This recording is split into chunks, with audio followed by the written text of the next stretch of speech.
They lowered my wife's coffin into the ground, and before the dirt even settled, I heard my own son whisper to his wife, "Now's the time we move on the old man." Imagine that. 45 years of marriage buried beneath a rain-soaked sky, and 20 feet away, my flesh and blood was plotting to throw me out of the very house I built with my bare hands. A lawyer appeared at the graveside with papers ready to erase my life's work before the funeral flowers had wilted. But what they didn't know, Evelyn had left me a secret weapon. Those words didn't come from a stranger on the street. They came from my own son, David Mercer, whispered into his wife Melissa's ear while we stood at my wife's grave. The rain had just started to fall soft and steady, pattering on the canvas of the funeral tent. My heart was already in pieces, lowering Evelyn, my bride of 45 years, into the ground. Yet 20 feet away, my flesh and blood was whispering about property, not about his mother. Melissa, dressed head to toe in designer black, didn't even flinch. She looked down at her phone and murmured, "That Aspen house is prime real estate. Once we sell, every debt is gone." I gripped the little wooden cross Evelyn used to keep by her nightstand. I was standing on sacred ground, but their words hit me harder than any shovel of dirt on her coffin.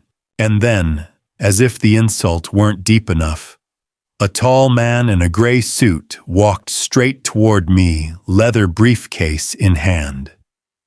"Mr. Mercer," he said, extending his hand like this was a business meeting. "Richard Pierce, attorney. I'm sorry for your loss, but we need to discuss urgent matters regarding your property." "At my wife's funeral." My voice cracked, but he didn't flinch. "These things can't wait," he replied, his tone clipped professional. "The house is too large for you alone. The upkeep, the property taxes, it's not sustainable. Your son has already arranged a simpler solution." David stepped closer, his hand on my shoulder in mock concern. "Dad, listen. We've lined up a nice apartment at Silver Pines. Easier to manage and safer for you. Let us handle it." I shook my head slowly. "That house was built by these hands, and your mother's dreams. Every board, every nail, I will not sell it." Pierce's smile thinned. "You have 48 hours to consider our generous offer. After that, things get complicated." Melissa leaned in her voice like ice. "The city council owes my family favors. Judge Morrison, too. This can go easy or it can go very, very hard." The mourners nearby had gone silent. Even Mrs. Johnson, who'd known Evelyn since high school, looked uneasy. I felt my grief boiling into something else, anger. I straightened my back, clutching Evelyn's cross. "Leave. All of you. Get away from my wife's grave before I do something I regret." Pierce snapped his briefcase shut. David tugged on his cufflinks. Melissa gave me that cold, empty smile. Then they turned their backs and walked toward their BMW, their footsteps splashing through puddles on holy ground. I stood there alone, rain sliding down my face, fists clenched so tight my knuckles ached. 48 hours. That was the deadline they gave me to surrender my life's work. But they had made one fatal mistake, thinking I was a helpless old man. They didn't know that Evelyn had left me more than memories. She had left me a plan. Friends, before I continue, I'd love to pause and ask something of you. Please share in the comments where you're watching from. It always comforts me to know who's out there listening. And if you've ever walked through the pain of family betrayal yourself, know that you're not alone. Your story matters, and it might just help someone else who's hurting today. When the cemetery finally emptied and the last umbrella drifted away through the mist, I remained. Just me, Evelyn's grave. The steady rhythm of rain against the tent poles and the hollow silence that followed when everyone else left. My suit was damp, my shoes caked in mud, but I couldn't bring myself to walk away. For 45 years, I had walked beside Evelyn through every storm, and now in this final storm, I wasn't about to leave her alone. I bent down, laid my hand on the fresh mound of earth, and felt the rain-soaked soil against my skin. It was cold, almost shockingly so. My chest ached as I whispered, "Lord, I don't understand. I don't understand how the son I raised with love could stand here of all places and scheme against me before his mother is even laid to rest. But I know one thing: you never leave me. Give me strength. Don't let me fall apart now." The little wooden cross Evelyn had carried to church every Sunday was in my coat pocket. I had slipped it in that morning almost without thinking. Now I pressed it so hard into my palm that the edges dug into my skin. It hurt, but that pain grounded me. It was as if God Himself was reminding me that grief can hollow a man out, but faith can still fill him back up if he opens his hands to receive it. Memories of Evelyn's voice came rushing back. She used to tell me, "Silas, God doesn't promise life will be easy, but He promises we'll never walk alone." She said it when we faced mortgage bills we weren't sure we could pay, when the doctor told us we might never have children, and when David was a boy struggling with his first broken heart. She said it quietly, simply, but with such conviction that I believed her every time. And there I was, kneeling in the mud, hearing her voice again. Only this time her words cut deeper. Because I had to admit the truth, on that day I didn't just bury Evelyn. I buried the illusion that my son would stand beside me when I needed him most. The little boy who once held my hand as we crossed Main Street had turned into a man willing to push me aside for money. That realization nearly broke me. But in that lowest moment when bitterness threatened to consume me, I felt something else. A quiet presence, steady and unshakable. Not Evelyn, she was gone, but the one she always pointed me toward. God's presence. Like a whisper in my spirit, reminding me you are not alone. Stand firm. I raised my head and looked at the sky. Thick gray clouds rolled heavy over the mountains, blotting out the sun. Yet I knew, as sure as I knew my own name, that beyond those clouds, the sun was still shining. That's what faith is, isn't it? Believing in the light you can't yet see. Believing that even when betrayal surrounds you, God is already working a way through it. I thought about the years behind me. A life of hard work, pouring concrete setting beams, raising homes for other families. Every scar on my hands told a story of building. And I realized my life with Evelyn had been the same. We built something together, not just walls and a roof, but trust, devotion, and faith. David and Melissa couldn't steal that from me. They might come after my house, my bank account, my possessions, but not the foundation Evelyn and I had laid in love and faith. I stood slowly brushing the mud from my knees. My joints creaked, my back protested, but I straightened anyway. That's when it hit me. David and Melissa thought I was weak, easy prey.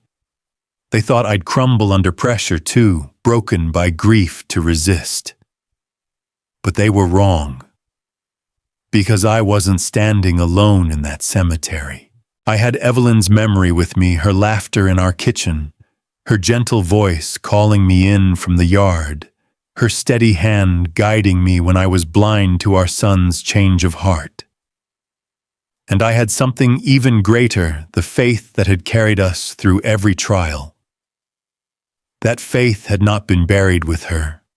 It lived on in me.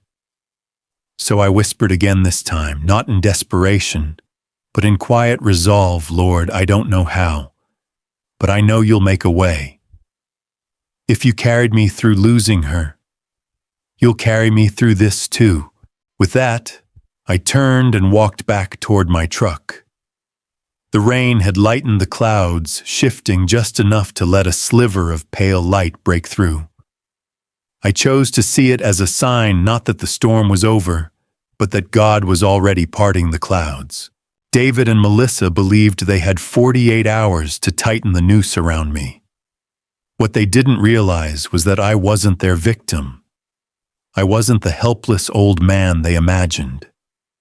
I was a man of faith, a man carrying the strength of a devoted wife's memory and a man ready to fight back. And with God as my witness, I promised Evelyn then and there, I would not let them win.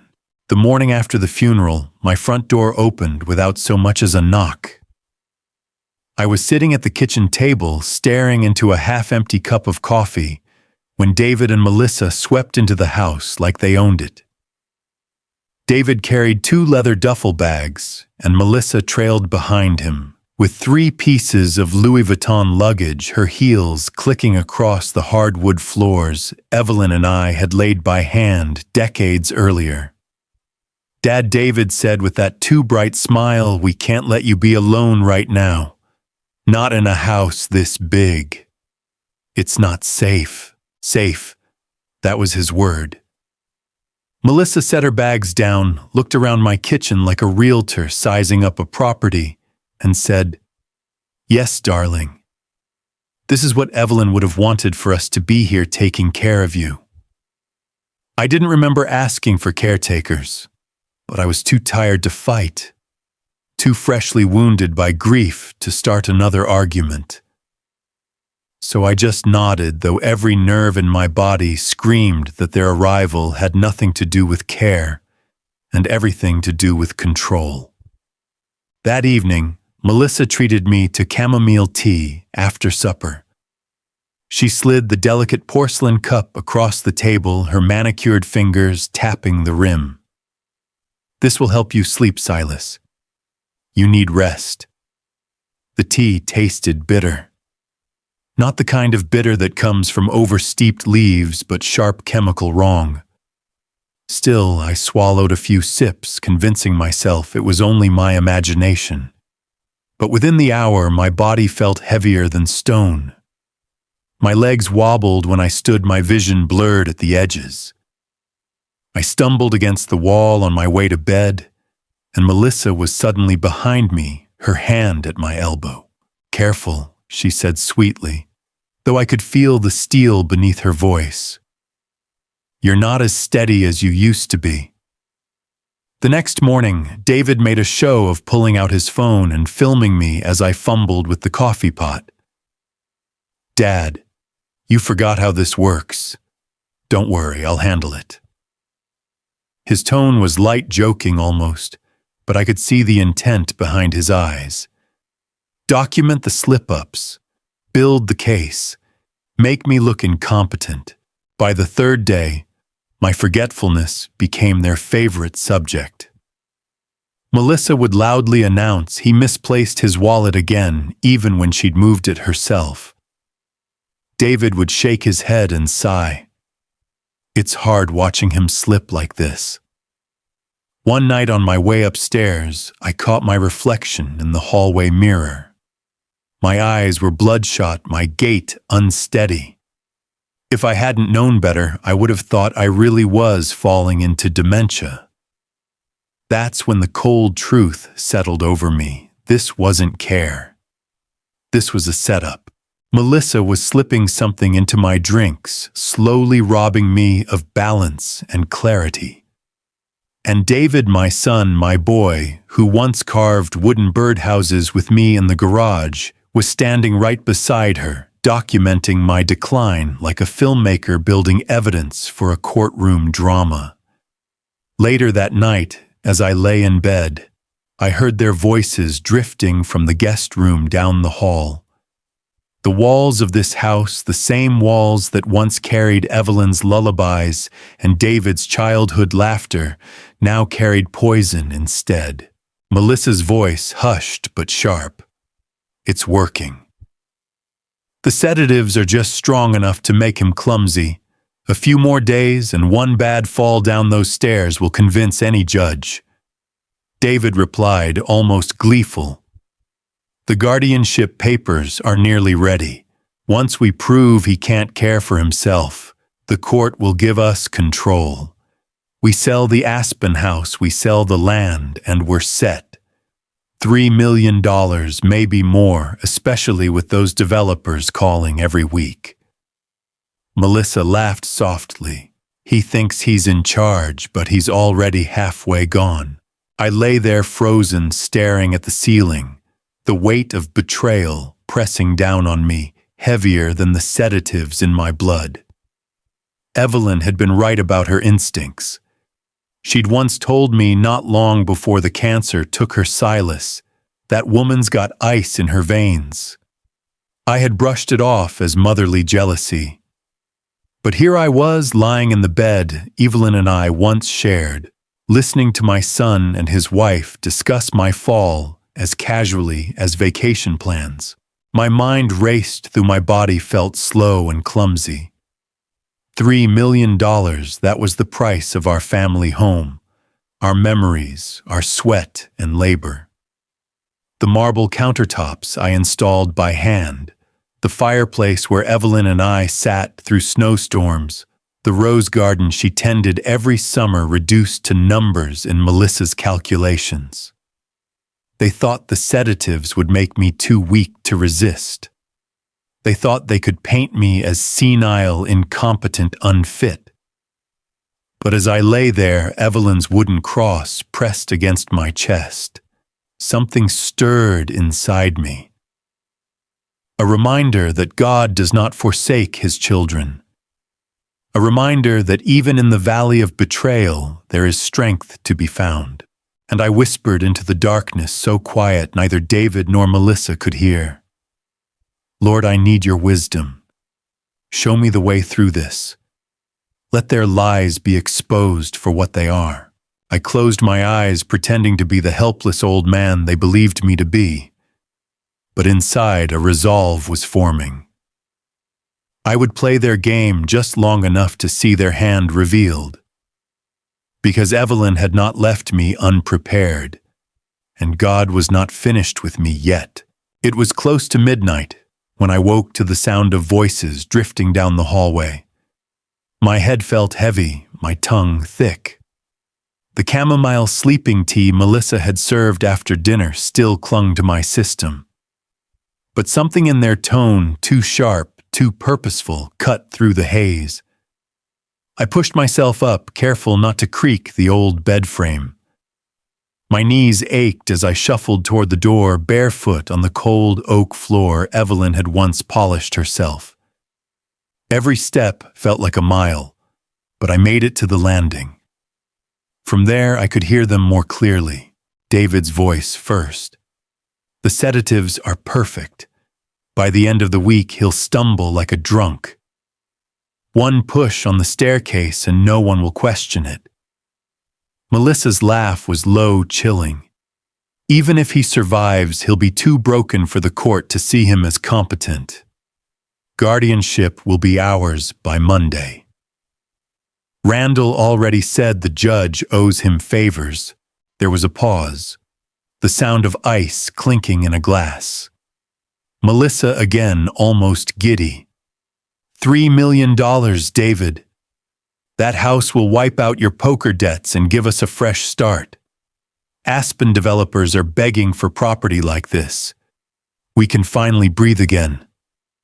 I leaned against the wall, my hand gripping the wood, until my knuckles went white. Their words cut deeper than any knife. My son wasn't just plotting to take my home.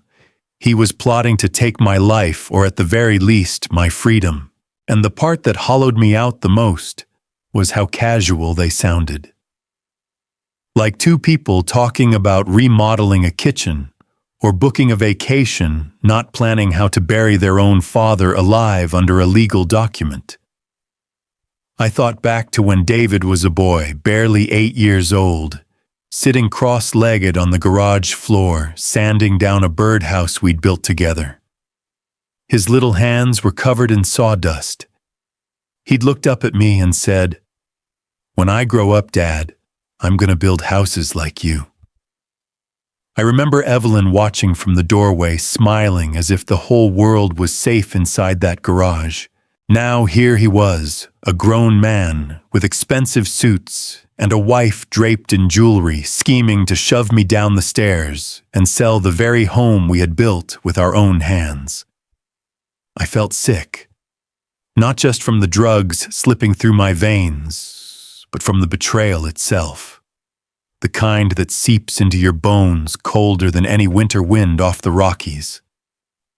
I wanted to burst in to shout, to drag them out by their collars. But another voice inside me, steadier and stronger, told me to wait, to listen, to gather everything. Because Evelyn had always said, "Silas, never fight blind."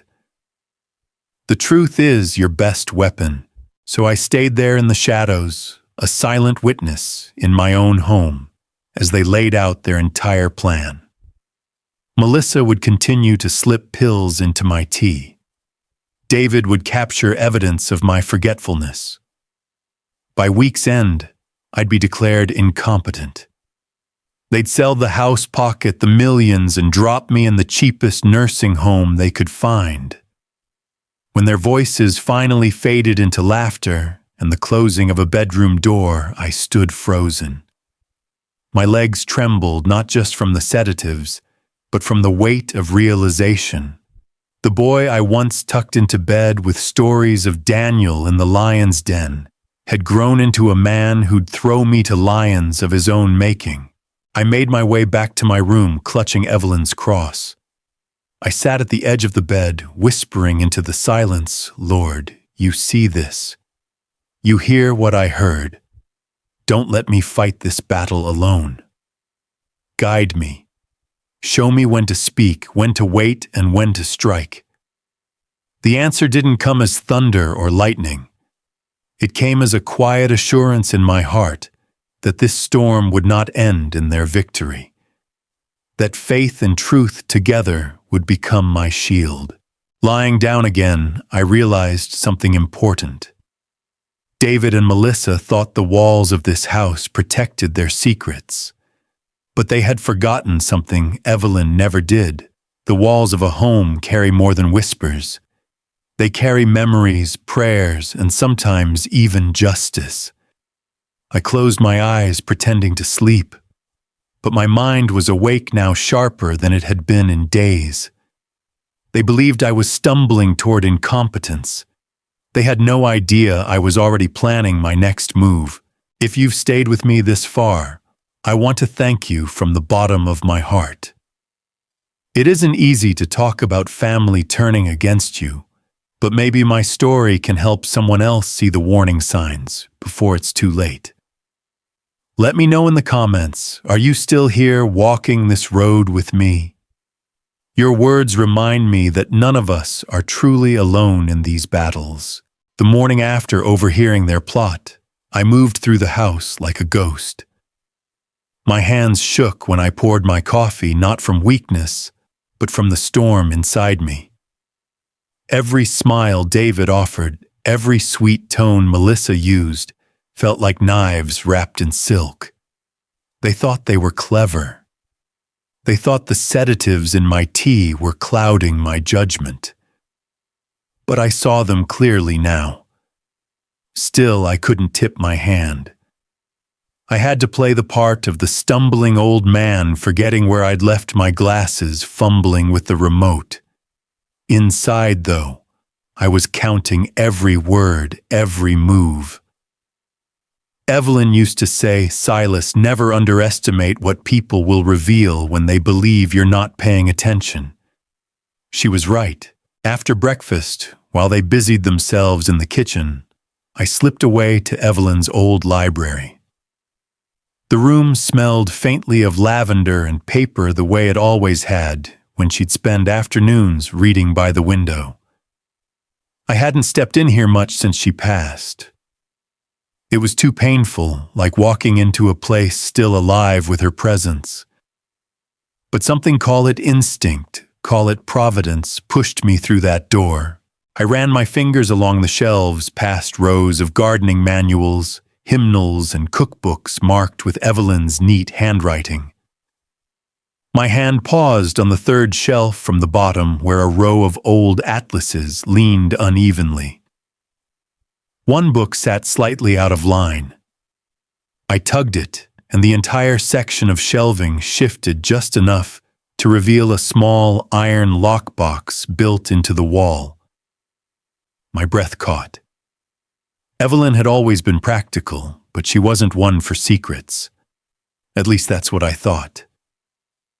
With trembling fingers, I turned the key ring that still hung from my belt, the one she'd pressed into my palm the day before our wedding, telling me, "As long as you carry this, you'll never be locked out of my heart."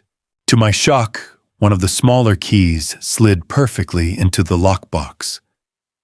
The click of the tumblers echoed like thunder in that quiet room. Inside was a manila envelope, thick and worn from years of waiting. My name was written on the front in Evelyn's familiar script. For a long moment, I just stared at it, tears blurring the letters. She'd known. She'd seen what I had refused to see. I opened it with hands that shook, not from age, but from anticipation. 3 items slid out onto the desk. The first was a deed. My eyes widened as I read it. Evelyn had purchased a 50-acre resort property by Lake Tahoe years earlier in her name alone. Paid in full. I had no idea. The second was a small flash drive labeled simply, "Keep this safe," and the third was a handwritten letter. I unfolded it slowly, and her words rose off the page like she was speaking them right into my ear. "My dearest Silas, if you are reading this, then I am gone and I know the vultures are circling. I have watched David change. I prayed for him, but Melissa has poisoned his heart. I fear they will come after you once I am gone. Please don't dismiss your instincts you have always trusted too easily. That is why I prepared this for you. The Tahoe property is yours. A refuge, a new beginning. I bought it with the money from my mother's estate and kept it secret for this very reason. You will not be left without a home." I couldn't bear that thought. As for this house, Silas, I installed cameras years ago when I first began to sense trouble. They are voice-activated, motion-sensitive, and connected to my computer under the password Evelyn's Garden. Every word, every plan, every deceit they cannot hide from the truth. Use the flash drive to save what you need. Protect yourself. Do not let them destroy the life we built together. You are stronger than you believe. And even if I cannot stand beside you in body, my love and my faith are still with you. Trust in the Lord, Silas. He will carry you through the fire, just as he carried us all these years. Always, your Evelyn. By the time I finished reading, the tears had broken free. They dripped onto the page, smudging the ink. My knees nearly gave way, but I caught myself on the desk, clutching that letter like it was the last lifeline in the world. She had known. She had seen the danger long before I dared to admit it, and true to her nature, she hadn't left me unarmed. Evelyn had always been a step ahead, planning, protecting, preparing. Even from the grave, she had become my shield. I wiped my eyes and slid the deed, the flash drive, and the letter back into the envelope. My heart was pounding not with fear, but with purpose. David and Melissa believed they were weaving their perfect net around me. What they didn't know was that the trap was already set, and they were walking straight into it. For the first time since Evelyn's death, I felt something stir inside me that I hadn't thought possible again. Hope. I sat there in Evelyn's library, her letter still trembling in my hands, and for a long while, I couldn't move. The house was silent except for the faint hum of the refrigerator and the ticking of the old wall clock. But in that silence, I felt her with me. Not in some mystical way, but in the steady reminder of who she had always been, faithful, practical, wise, and 2 steps ahead of me. I read her word again and again until I could almost hear her voice saying them. Trust in the Lord, Silas. He will carry you through the fire, just as he carried us all these years. And in that moment, I realized something. All my life, I thought Evelyn leaned on me. I was the builder, the provider, the one who carried the heavy loads. But the truth was, she was the one who held us together. Her faith had been the anchor. And now, though she was gone, that anchor was still holding. I closed my eyes and whispered a prayer.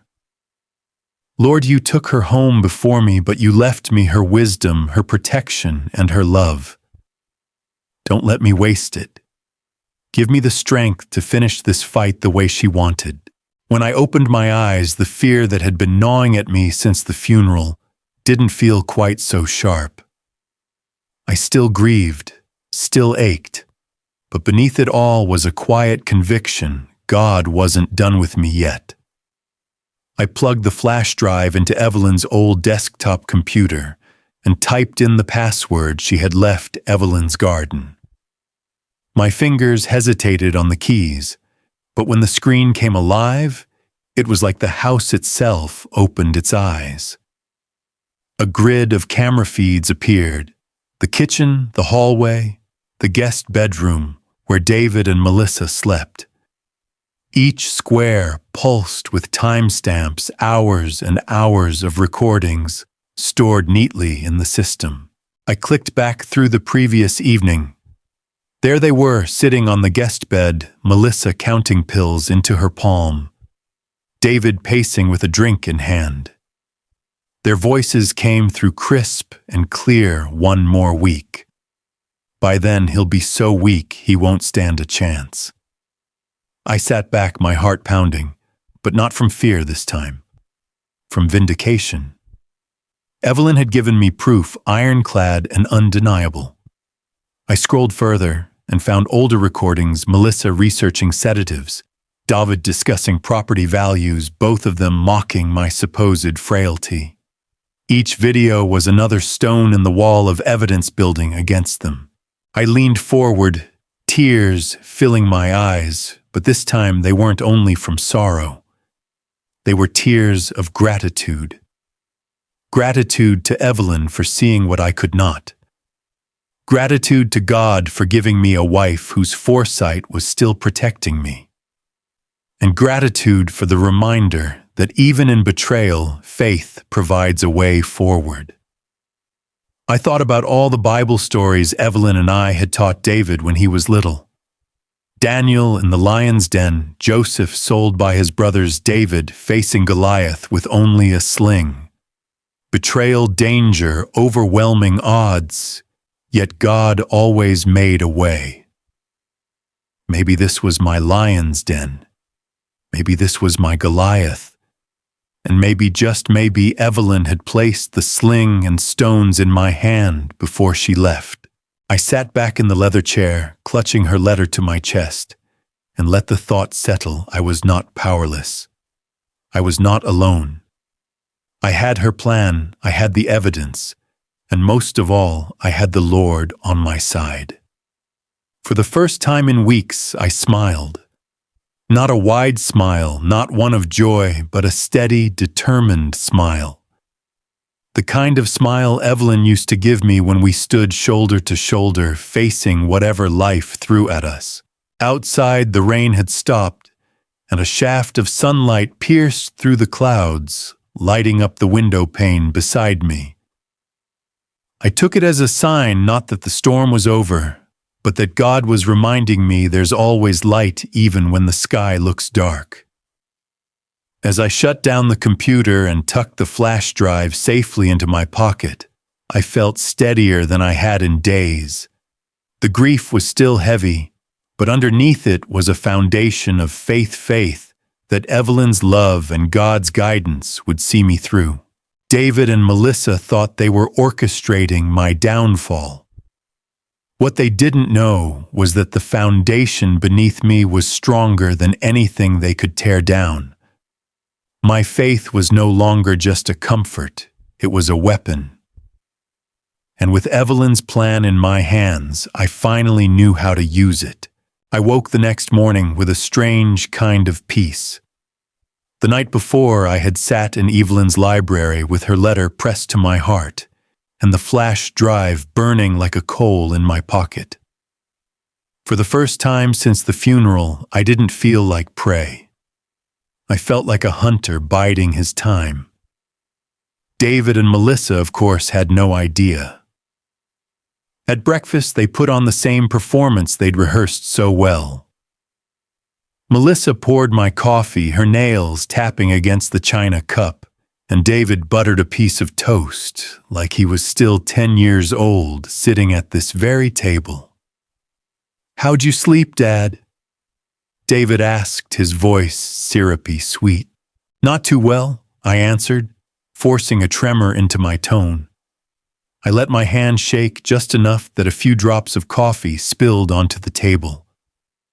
Melissa's eyes lit up, though she tried to hide it behind a mask of concern. "Oh, Silas, you're trembling again. Maybe we should call Dr. Ramirez today. It might be time to talk about options." Options. I knew exactly what she meant. Guardianship papers, a nursing home, my life signed away. I dabbed at the spilled coffee with a napkin, lowering my eyes. "Maybe you're right," I said softly, playing the role of the fragile old man they wanted me to be. But inside I was steady. I knew every word, every movement was being caught on Evelyn's cameras. After they left to run errands, I made my way back to the library. My knees creaked with every step, but my heart beat with renewed purpose. I powered on the computer again and clicked through the recordings from the night before. There it was, clear as daylight. Melissa crushing pills into my tea, whispering, "Sleep well, old man," while David watched with satisfaction. I copied the footage onto 3 different flash drives, labeling each one carefully. One for the police, one for the district attorney, one for the press. Evelyn's plan wasn't just about protecting me. It was about exposing the truth so completely that David and Melissa couldn't wriggle free. By mid-afternoon, I'd hidden the drives in 3 separate places, one under the floorboard in the attic, one taped beneath the back of the washing machine, and one tucked inside Evelyn's old hymn book on the nightstand. If they found one, they'd never find them all. When David and Melissa returned, arms loaded with shopping bags from designer boutiques downtown, they were full of chatter about how overwhelming it must be for me to manage the estate. Melissa held up a new silk scarf, twirling it like a prize, while I nodded as if I wasn't calculating every lie. Later, I made sure to stumble as I carried my dinner plate to the sink. David rushed forward, catching my arm, the picture of a concerned son. I caught the brief flicker of triumph in his eyes when I leaned heavily on him. He thought the sedatives were working. What he didn't know was that the fern in the corner had been drinking my tea for days, its leaves yellowing from the poison. That night, I crept back to the library once they were asleep. The cameras had captured more damning evidence, Melissa browsing on her laptop about dosage amounts, David calling Randall Pierce to discuss timelines. I saved it all, every detail, every timestamp. The more rope they gave me, the tighter the noose would be around their necks. I sat there long past midnight, Evelyn's cross in one hand and the mouse in the other, whispering prayers under my breath. Lord, let the truth shine brighter than their lies. Let their schemes be their undoing, and let me stand firm until the end. In the quiet glow of the computer screen, I realized something. I wasn't just surviving anymore. I was building a case. Every clumsy stumble I faked, every dazed expression I put on, was bait for the trap. Evelyn had given me the tools, but faith was giving me the courage to use them. By the time dawn broke, I was ready. David and Melissa thought they were tightening their hold on me. But really, they were digging their own graves, word by word, pill by pill, lie by lie. The trap was set. Now it was only a matter of time. It was a Tuesday morning when the call came. Mr. Mercer, this is Judge Albright's office. We'll be reviewing the guardianship petition this afternoon. Please be present. Guardianship petition. The words rattled through me like stones in a tin can. David and Melissa had wasted no time. They were ready to have me declared unfit, to strip me of the home Evelyn and I had built, of the life we'd shared. I thanked the clerk politely and hung up the phone. My hand lingered on the receiver for a long moment. Then I reached into my jacket pocket and felt the cool edge of the flash drive pressing against the fabric. Evidence. Proof. The truth Evelyn had left me. That afternoon, David drove us to the courthouse in his sleek black Range Rover, humming like a man heading to a victory parade. Melissa sat beside him, perfume-heavy, flipping through papers on her iPad. I rode in the back seat, head bowed, playing my part. The frail old man, the burden, the victim they thought was blind to their plans. The courtroom smelled of old wood and polished brass. I'd been here once years ago when a neighbor's boundary dispute needed settling. Never imagined I'd be the one on trial for my own competence. David stood tall in his tailored navy suit, Melissa at his side in pearls. They looked every bit the polished couple. Randall Pierce, their lawyer, adjusted his tie and greeted the judge with the ease of a man who'd spent too many years in these halls. Your Honor, Pierce began smoothly. We are here today out of deep concern for Mr. Silas Mercer's well-being. He is 74 years old, recently widowed, and exhibiting troubling signs of cognitive decline. My clients, his son and daughter-in-law, only wish to ensure his safety and proper care. Melissa dabbed at the corner of her eye with a tissue, a performance worthy of an actress. David laid a comforting hand on her arm, casting a sorrowful glance toward me. The judge turned her gaze on me. Mr. Mercer, do you have anything you'd like to say before I review this petition? I rose slowly, letting my hand tremble as I leaned on the pew. My knees cracked, my back stooped, every bit the fragile man they wanted to paint me as. But when I straightened fully, my voice was clear, stronger than it had been in weeks. Yes, Your Honor. I do. I reached into my jacket pocket and pulled out the flash drive Evelyn had left me. My fingers closed around it for a heartbeat, then I handed it to the bailiff. This contains video recordings from inside my home. I believe they will tell a different story than the one you've just heard. The courtroom went silent except for the hum of the projector as the screen flickered to life. First came Melissa in the kitchen, crushing white pills into my tea. Her voice captured in crystal clarity, sleep-tight old man. Then David pacing in the guest bedroom. One push on the stairs and no one will question it. By Monday we'll have guardianship. $3 million ours. Gasps filled the room. The judge leaned forward, her face tightening. Pierce shifted in his seat, tugging at his collar. Melissa's hand flew to her mouth. David went pale. The recordings rolled on. Phone calls to Pierce discussing my deteriorating state. Melissa researching sedative dosages. Both of them laughing about how easily the court would believe their story. When the final clip ended, David saying he's halfway gone already, he won't know what hit him. The silence was deafening. I cleared my throat. Your Honor, I may be 74. I may move slower than I used to. But I am not incompetent. What I am is betrayed.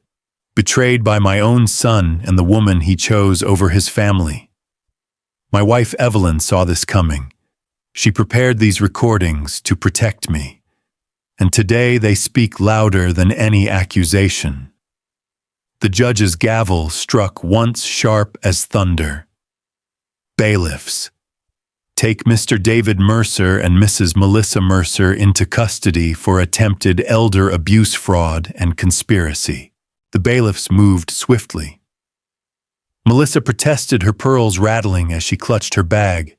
David turned to me, his face twisted, shouting, "Dad, you set us up. You ruined everything." I met his eyes, and for the first time I didn't see my son. I saw only the man he had chosen to become. "No, David," I said quietly. "You ruined yourself." As they were led away, Pierce stammered, trying to salvage his reputation, but the judge silenced him with a glare that could cut steel. When it was over, I sat back down on the bench, exhausted but unbroken. Evelyn's cross rested in my pocket, warm against my palm. I whispered so only I and the Lord could hear, "Thank you. Justice is yours, and today you've shown it." For the first time in weeks, I breathed deeply, the weight on my chest lifting. The trap had sprung. The truth had spoken. And the people who thought they were burying me had just buried themselves. When the gavel fell and the bailiffs led David and Melissa out of that courtroom, I thought I'd feel nothing but triumph. And for a moment, I did. There was satisfaction in watching their polished facade crumble, in seeing their lies laid bare for the world to witness. But when the doors closed behind them, what I felt most wasn't victory, it was release. For weeks I'd carried the weight of fear and betrayal like an anvil on my chest. Now, for the first time, I could breathe again. Evelyn's letter had told me to trust, to stand firm, to let the truth do its work. And she was right. She always had been. 2 days later, I packed what mattered most into the back of my old Ford pickup. Not much Evelyn's recipe cards, our wedding album, the hymn book she kept by her bed, the cross she had carried every Sunday. I left the Aspen mansion behind without looking back. It had been our dream home once, but dreams can turn to prisons when greed takes root inside them. The road to Lake Tahoe wound through high country, where pine trees towered over the asphalt, and snow still lingered on the peaks, even in spring. I rolled down the window and let the mountain air wash over me. For the first time since Evelyn's passing, I felt something like freedom. The Tahoe property sat on 50 acres of rolling land just a mile from the water's edge. When I turned up the gravel drive, the sight of the old lodge took my breath away. Weathered cedar siding a wide front porch windows that caught the light of the lake Evelyn had chosen well. Of course she had. She always had an eye for beauty, for places that whispered of peace. I parked beneath a tall pine and stepped out. The silence was different here, not the hollow silence of an empty house, but the living silence of wind through the trees, birds calling from the branches, water lapping gently in the distance. The key Evelyn had left fit perfectly into the front door lock. I turned it, and the hinges creaked open as if the place had been waiting for me all along. Inside, dust motes danced in the light, but everything was intact. A stone fireplace dominated the main room, sturdy and welcoming. There was a small kitchen with copper pots hanging from a rack and a staircase leading up to bedrooms with quilts folded neatly on the beds. On the dining table lay a note in Evelyn's handwriting. Just 4 words. Welcome home, my love. I sat down in one of the wooden chairs, the letter in my hand, and let the tears come. They weren't the hot, bitter tears of grief this time. They were softer, full of gratitude. Gratitude that Evelyn had thought this far ahead. Gratitude that God had carried me through the valley to this place. Gratitude that at 74, I still had a chance to begin again. Over the weeks that followed, I settled into a rhythm. I cleared brush around the house, planted a small garden out back, and walked the trails that wound through the property. My body ached at night, but it was a good kind of ache, the kind that comes from honest work, not from carrying burdens of betrayal. Neighbors began to stop by once they realized someone had moved into the long, empty lodge. Ana Martinez, a retired school teacher who lived half a mile down the road, brought me fresh bread and told me she'd been friends with Evelyn years ago when Evelyn was scouting the area. She talked about this place like it was her secret sanctuary, Anna said with a smile. She wanted you to have peace. Peace.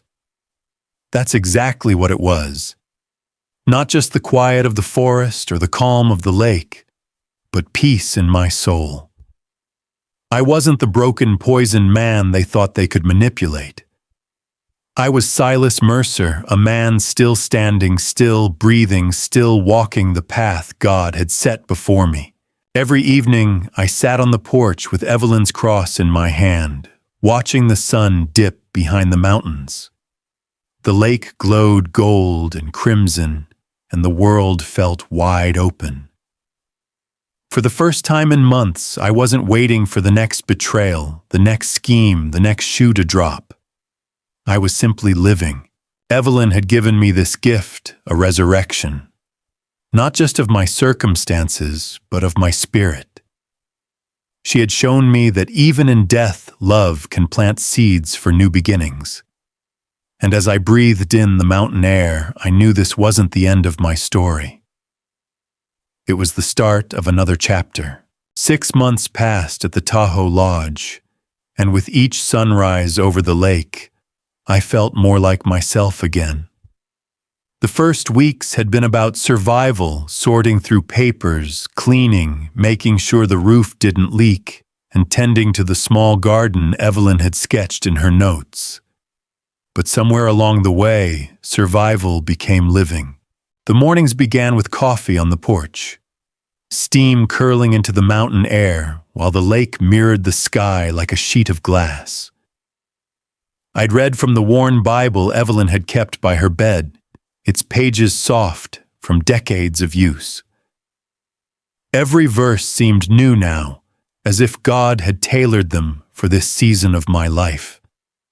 Though I walk through the valley of the shadow of death, I will fear no evil, for you are with me.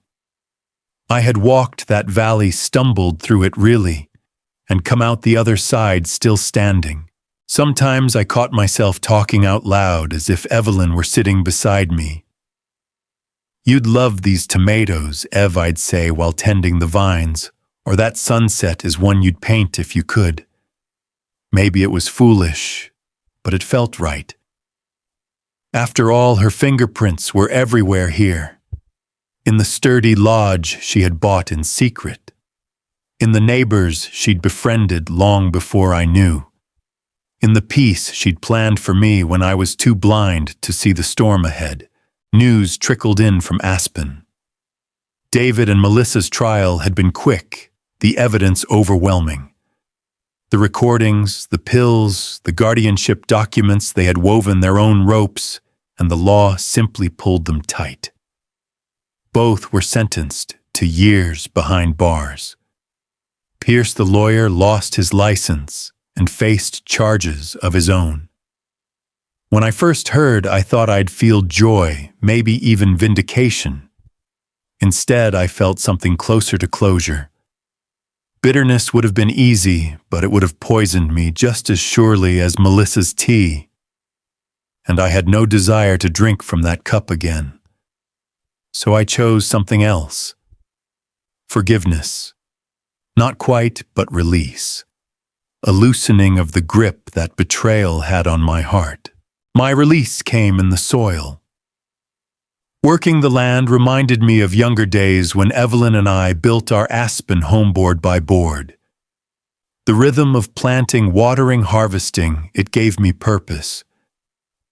Soon the locals started stopping by, curious about the old man in the lodge who was turning rocky soil into rows of lettuce and beans. Anna Martinez became a frequent visitor, often bringing pie, or sitting with me on the porch while I shared what I'd learned. "You should tell your story, Silas," she said one evening as the sky blushed with sunset. "People need to hear it. They need to know these things happen and that they can be overcome."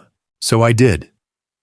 At first, it was just small talks at the local church or senior center. Then, with Anna's help, I started recording short videos lessons about recognizing manipulation, standing firm in faith, and finding courage even when family fails you. I called the series Second Chances at 70. To my surprise, folks watched. They wrote letters, sent emails, shared their own stories of betrayal and resilience. One woman wrote, "Mr. Mercer, your story saved my sister." She recognized her son's schemes before it was too late. "You gave her the courage to say no." Another said, "You reminded me that God doesn't waste pain. He uses it." Reading those words, I realized Evelyn's plan had been bigger than protecting me. She had planted the seed for a ministry, a mission I never expected to carry. Now each evening, as the sun dips behind the Sierra Nevadas, I sit on the porch with Evelyn's cross in my hand. I whisper a prayer of thanks for justice served, for freedom regained, for faith restored.